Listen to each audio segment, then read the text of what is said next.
1 घंटा हो गया इधर।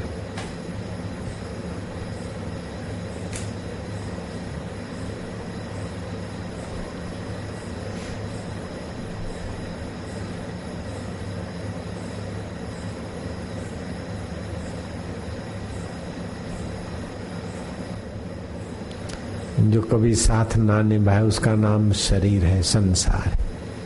ये ऐसा है, पति ऐसा है, पत्नी ऐसी है, उसने साथ छोड़ा, ये तो ऐसे ही है।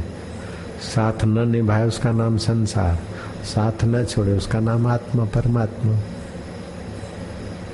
मरने के बाद भी अपने आप को छोड़ सकते क्या? नहीं, वही आत्मदेव है।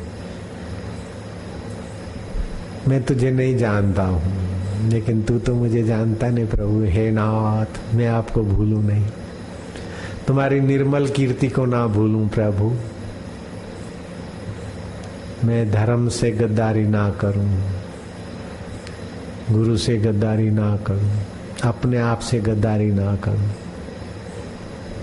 अंतरात्मा कुछ कहता और फिर अपन कुछ करते तो गद्दारी। कुछ बोल गए तो मैंने कहा ना ये मैंने मिलाया है, अंदर खटका, तो ये फिर गद्दार है। खटका हो तो भी दबाओ तो अंतःकरण मलिन होता।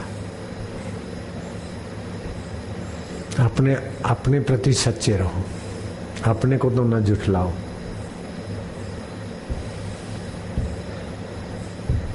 झूठ कपट मनुष्य को एकदम नीचा कर देता है, सच्चाई बहुत ऊंचा ले जाती।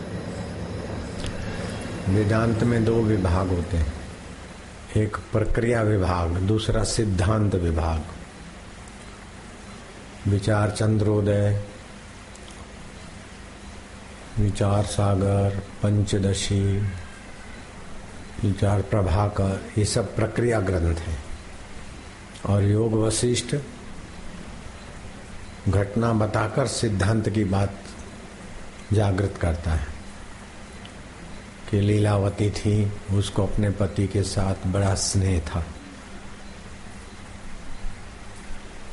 वन में विचरण करते, श्लोक बनाती और प्रश्न करती, और राजा पद्म उसको उत्तर देते। इस प्रकार उनका संयमी और शास्त्र सम्मत दिन ऐसे बीते मानो पलकें बीती। लीलावती को भय लगा कि हमारे पति हमसे कभी छूट ना जाए, इसलिए लीलावती ने मां सरस्वती की आराधना की। अब कथा तो राजा रानी की है, लेकिन अब देखना सिद्धांत कैसे ले आते, और बहुत ज्ञान भरा हुआ है। 13 महीना दूध पर रही और सरस्वती की उपासना की, और मां सरस्वती प्रकट हुई।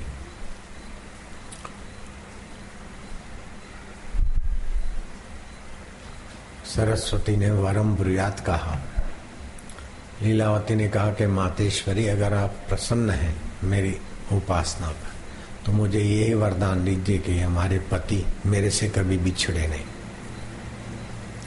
मां सरस्वती ने कहा कि लीले, जहां संयोग है वहां वियोग है। आ गया सिद्धांत।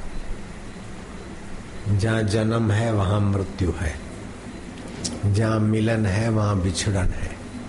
फिर भी तुमने मेरी उपासना किया है, अगर तेरा पति का वियोग भी हो जाए तो तू मुझे याद करेगी तो मैं आऊंगी तुझे, तेरी रक्षा करूंगी तुझे। जब जब तू मुझे पुकारेगी प्रीतिपूर्वक एकाग्र होकर। तो ये भी सिद्धांत आ गया कि देव को, भगवान को पुकारना है तो एकाग्रता और प्रीति। आ गई ना सिद्धांत की बात। हे राम जी, इस प्रकार काल चक्र चलता गया। 365 कड़े और 12 विशेष मास वाला काल चक्र घूमा। कुछ वर्षों के बाद राजा पद्म पर पड़ोसी शत्रुओं ने धावा बोल दिया और घमासान युद्ध हुआ, और राजा पद्म और उसके खास मंत्री मर गए। लीलावती के पास शव लाया गया। जहां ज्यादा प्रीति होती है उसके वियोग में दुख भी उतना ही होता है।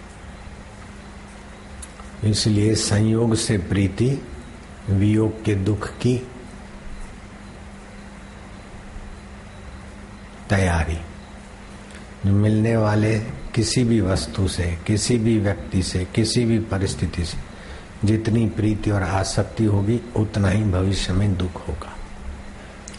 इसलिए जो कभी ना बिछड़े उस परमेश्वर से प्रीति किए बिना संसार में किसी भी वस्तु से, मकान से, गहनों से, गांठों से, किसी से भी प्रीति की तो समझो तुम दुख के पौधे को सींच रहे हो। आ गया सिद्धांत। लीलावती को बहुत दुख हुआ। पति को औषध और घृत